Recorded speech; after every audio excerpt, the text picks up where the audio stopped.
Okay, so the first step, which I didn't realise when I first started loading, is absolutely vital. This is what I originally thought was just your primer removal. As you can see here, you've got the sleeve and the small spigot there, which pushes out the primer. Now, originally, because nobody explained it to me, I simply thought that that little spigot was designed for removing the primer. So I only used to go to that stage there. But the most important part of this is resizing of the shell. So in other words, you've actually got to push it all the way down. This resizes the shell and enables it to go into your rifle. I found without resizing, cartridges would quite easily go in, but they wouldn't eject because they'd get stuck. So very important part, you have to make sure that you set these little dials here so they go flush with your surface at the bottom there and they really resize it. By the way, I recommend that you resize cartridges with this much brass on them rather than cartridges with that much brass on them, because I find these ones tend to get stuck, so always go for the cartridges with a bit less brass.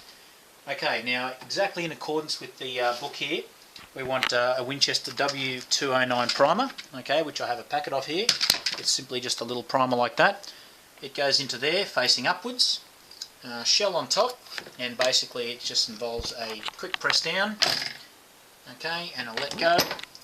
Alright, so there we go. Primer's now seated, as you can see perfectly in there. Now, this is where the process differs from reloading slugs to reloading shot. As you can see in the containers up here, the powder one's full, but the shot one's empty, okay? Still go through the same process, but it just differs a bit by how I'm going to show you.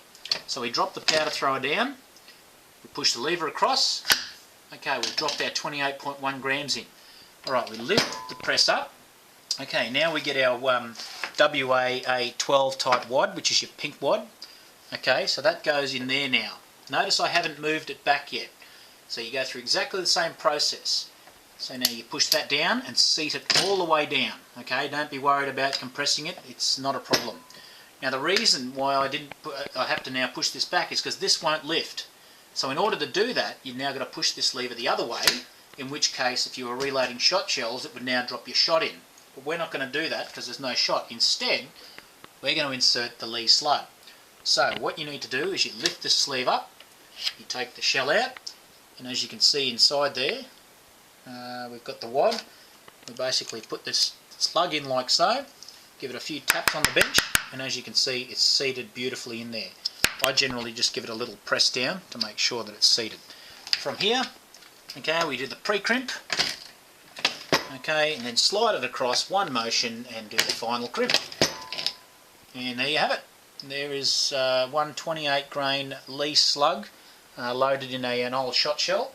Now, according to the data here from the AP Powders, the ADI Powders book, basically we should be able to get 1450 feet per second out of that round. I've fired hundreds and hundreds of these rounds, and yeah, they're very effective. As a matter of fact, at 100 metres they take up chunks of turf at the range.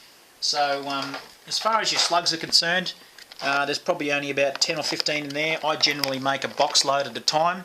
That takes me probably maybe an hour, hour and a half to get a full box worth.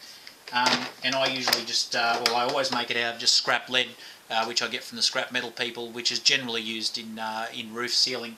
I just melt it down in a saucepan on a little camping stove, and I just use a normal soup ladle to basically scoop it out and just pour it in there. And sometimes when they're new they work alright. You break it off like that and they'll just drop out, but as they get a bit older and a few marks on them, I find what you need to do is you've got to break the little bit of slag off where you poured it in.